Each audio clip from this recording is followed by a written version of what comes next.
Oi, eu sou Daniela Feijó e este é o Litera Mais. Hoje eu quero conversar sobre o livro O Apanhador no Campo de Centeio, de D.D. Salinger.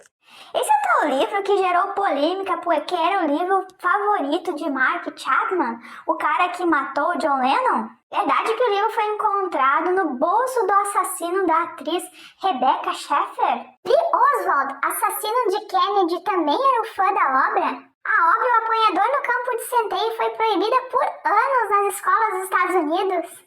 Sim, sim, sim e sim. São curiosidades macabras, inclusive deram visibilidade negativa e desmerecida, ao meu ver, sobre o livro. No vídeo de hoje eu vou falar do que se trata a história, por que tanta polêmica e principalmente aspectos que me chamaram a atenção e que podem contribuir com a sua leitura. A cada ano, cerca de 1 milhão de cópias deste livro é vendida e é traduzido em dezenas de línguas e acreditem, a maioria dos leitores não cometeu e nem vai cometer assassinato. De mosquito talvez, mas não tem nada a ver com o livro. Resumindo o livro em uma frase: é um fim de semana na vida de um adolescente que levou bomba na escola. Só isso? Não! Agora vamos destrinchar isso aí. Eu vou começar com uma leitura do parágrafo da primeira página. Se querem mesmo ouvir o que aconteceu, a primeira coisa que vão querer saber é onde eu nasci, como passei a porcaria da minha infância, o que meus pais faziam antes que eu nascesse e toda essa lenga-lenga tipo David Copperfield.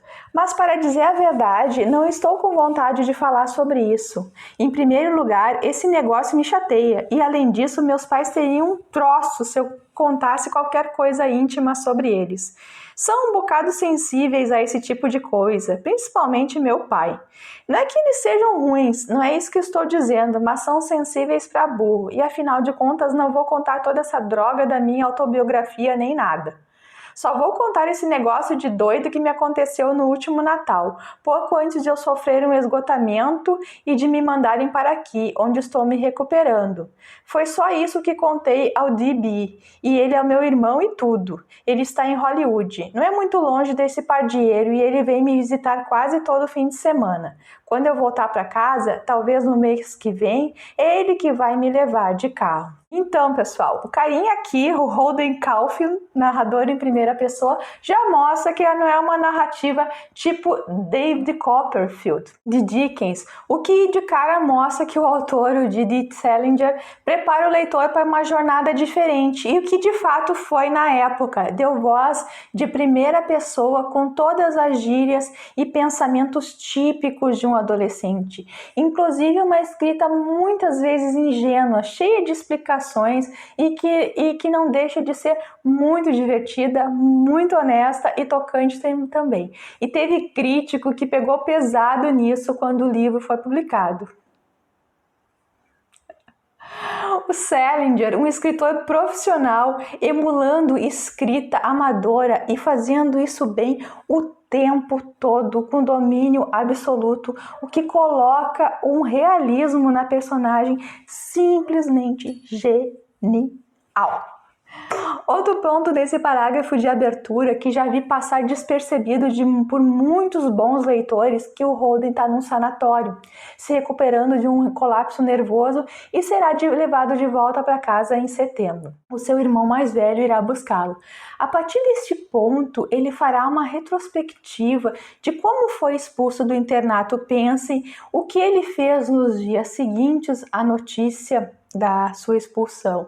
O Holden vem de uma família classe média alta nova-iorquina, pai, mãe e 3 filhos. Um deles mora em Hollywood, é escritor e, segundo Holden, se vendeu para o cinema. A outra é a sua irmã Phoebe, que está na transição da infância para a adolescência e a quem ele tem muita estima e tenta proteger.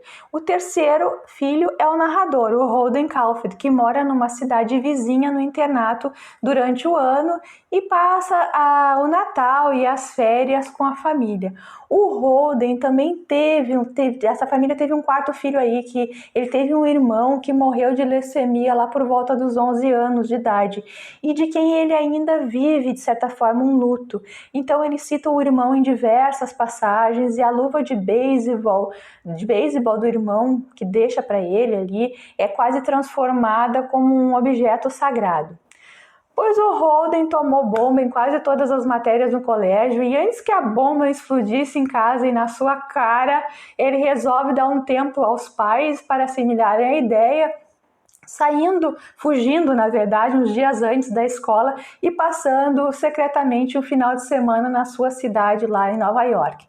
Então, deprimido, sentindo-se muito solitário e ainda insone em Nova York, o Holden irá narrar sua relação com os pais, suas relações afetivas, acertos e fracassos na escola, suas percepções de mundo e as transições para a vida adulta, a desconfiança com os adultos e a sua hipocrisia, que é bem comum na adolescência, com frases como "às vezes é difícil acreditar nas pessoas".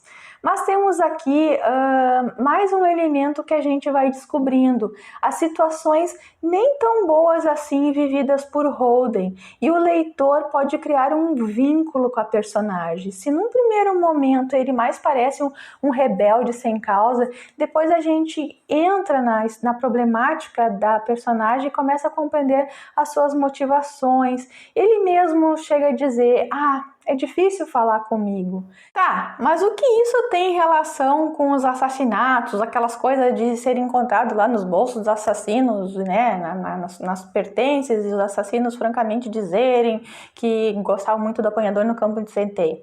Bom, assim, francamente, eu não posso afirmar nada. Existe na personagem certa rebeldia adolescente contra a hipocrisia adulta, mas ao mesmo tempo o Holden, ele demonstra aprender o traquejo para lidar com as pessoas. Ele, por exemplo, diz: estou sempre dizendo a alguém que foi um prazer para alguém que não foi prazer nenhum ter conhecido. Só que se você quiser continuar vivo, tem que dizer essas coisas. Então arrisco a dizer que os tais assassinos, eles partilhavam de uma rebeldia, por vezes por uma pessoa específica, por vezes contra a sociedade como um todo, e talvez se viram na face mais obscura da personagem. Tem uma cena em que o Holden vai buscar a irmã Phoebe lá na escola e vê um palavrão lá escrito nas paredes e fica preocupado com as crianças menores lendo aquilo e interpretando errado. Ele consegue apagar aquele palavrão, mas depois ele encontra a mesma palavra lá no banheiro e mais uma vez ele se revolta, e aí é contra uma sociedade de malfeitores para quem não se pode fazer quase absolutamente nada, né? Praticamente nada. Então ele até pensa em fazer, mas sabe que ele não fará. Então esse de certa forma é um limite entre a nossa pulsão de morte e realmente efetivar uma morte. Quer dizer, é uma irritação genuína da personagem, sua busca de salvaguardar a inocência ligada à infância, mas que pode ser lida, por exemplo, de uma forma completamente distorcida em algumas cabeças. O personagem, inclusive, ele afirma lá pelas tantas assim: eu não sou de muita briga. Para dizer a verdade, eu sou pacifista. Tá, mas fica a dúvida, e por que o livro também causou tanta polêmica na publicação? O livro ele foi publicado em 1951, ele causou pelas suas gírias, uso de palavrões aqui e ali, principalmente por um tipo de sexualização que muitos adultos que leram o livro acharam precoce na personagem. De fato, os adolescentes americanos, eles viviam aquilo, só não era exposto. A revolução sexual ela veio uma década depois, né, nos anos 60, com o advento da pílula contraceptiva. Então, o personagem ele vai narrar suas primeiras investidas na vida erotizada e as questões e angústias dessa parte da transição da adolescência para a vida adulta. O Holden, por exemplo, tinha 16 anos e fumava, que coisa que era comum na época. O cinema já estimulava esse comportamento na juventude, mas isso nem é criticado, tanto que a mãe da Phoebe, a mãe do Holden, da Phoebe lá, ela percebe uma fumaça no quarto porque e para esconder a presença do Holden, que o Holden teve ali, para a mãe, ela diz que ela fumou. E a mãe repreende a Fêmea, mas sem maiores complicações, né? Um ato que, digamos que seria considerado mais escandaloso hoje do que era naquela época. O detalhe é que o Holden é meio revoltado contra o cinema e é justo essa personagem do apanhador do campo de centeio uma das inspirações para a personagem central do filme A Juventude Transviada, que foi um grande sucesso em 55 com o icônico James Dean. O Holden destaca a preferência dele dos livros ao cinema. Ele diz que o bom mesmo é quando tu termina de ler um livro e tem vontade de se tornar um grande amigo lá do autor. Uma outra curiosidade é que em Portugal o apanhador do campo de centeio chama-se Uma Agulha no Palheiro. Eu fiz um vídeo também que comenta isso, eu vou deixar aqui para vocês. Seguindo. Os jovens daquele período e dos períodos subsequentes, e mesmo os não tão jovens assim, viram sua voz naquele livro, porque muitas das angústias de Holden eram também as suas. E mais do que se verem representados, se deram o direito de colocar sua voz e buscar seus direitos a partir de suas vozes. O apanhador no campo de centeio fala de um período de nossas vidas de profundas mudanças e também de todas as aflições e temores decorrentes dela, né? A vida adulta ali é um limiar. Com que suporte a gente vai se lançar nela, né? O personagem narra como uma forma de esclarecer a confusão dos seus pensamentos e sentimentos em sua cabeça. Então ele fica ali conversando, ali fazendo aquele diálogo e vai tentando se esclarecer. E vê aspectos do seu passado mais imediato e procura um direcionamento para o futuro, inclusive buscando pela ajuda de seus professores, a quem ele tem uma relação ambígua. Hora de ódio, não sem razão, meus queridos leitores. Hora de respeito, né, e consideração, com frases como: a maioria das pessoas não imagina como é difícil ser professor. O Holden busca a segurança de revisitar lugares e pessoas do passado também como fuga do futuro. Aliás, ele planeja um futuro meio ermitão, no qual ele dê espaço assim, para pouquíssimas pessoas, né? O apanhador no campo de centeio, ela é uma história de um jovem voltada para um jovem. Ela não se pretende assim didática, nem edificante. Ela expõe de forma muito natural os conflitos, os bola fora, as artimanhas, as seduções, os erros e acertos de ser adolescente e de crescer.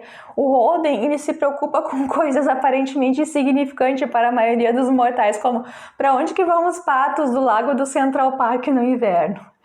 E também se preocupa com assuntos muito filosóficos. Tem muitas tiradas engraçadas como essa, assim: basta ser um sujeito bonitão ou pensar que é o cara mais bacana do mundo e está sempre pedindo para os outros um grande favor. Ou esta aqui, claro que era mentira, mas eu estava sendo sincero quando eu falei. E ainda tem muitos pensamentos sensíveis, como a lembrança do enterro do irmão. Choveu na porcaria do túmulo dele e choveu na grama em cima da barriga dele. O pessoal todo que estava de visita saiu correndo para os carros. Foi isso que me deixou doido. Todo mundo podia correr para dentro dos carros, ligar o rádio e tudo e jantar em algum lugar bacana. Todo mundo, menos o Ali. Temos também a recorrência temática da busca de comunicação do Holden com os outros personagens e a vontade dele de proteger a infância da sua irmã e das outras crianças como um todo. O spoiler do título aqui, né? O apanhador no campo de centeio é uma canção que alguém fica num campo de centeio à beira do precipício para evitar que as crianças que ali brincam caiam. Então, o precipício ele pode representar o limiar entre a infância e a vida adulta. O Holden gostaria de ser aquele apanhador que não deixa as crianças caírem ou voarem conforme a percepção da vida adulta. E, por conseguinte, ele mesmo fica no estado de permanência, no limiar. Ele sabe ser ele mesmo o principal impeditivo dessa transição. Mas tudo voltará à normalidade. Será? E Holden voltará à escola em setembro, como anuncia a primeira página dessa brilhante história. Se gostaram deste conteúdo, deixe seu like para o YouTube divulgar, inscrevam-se para quem ainda não é inscrito. Um beijo e até o próximo vídeo.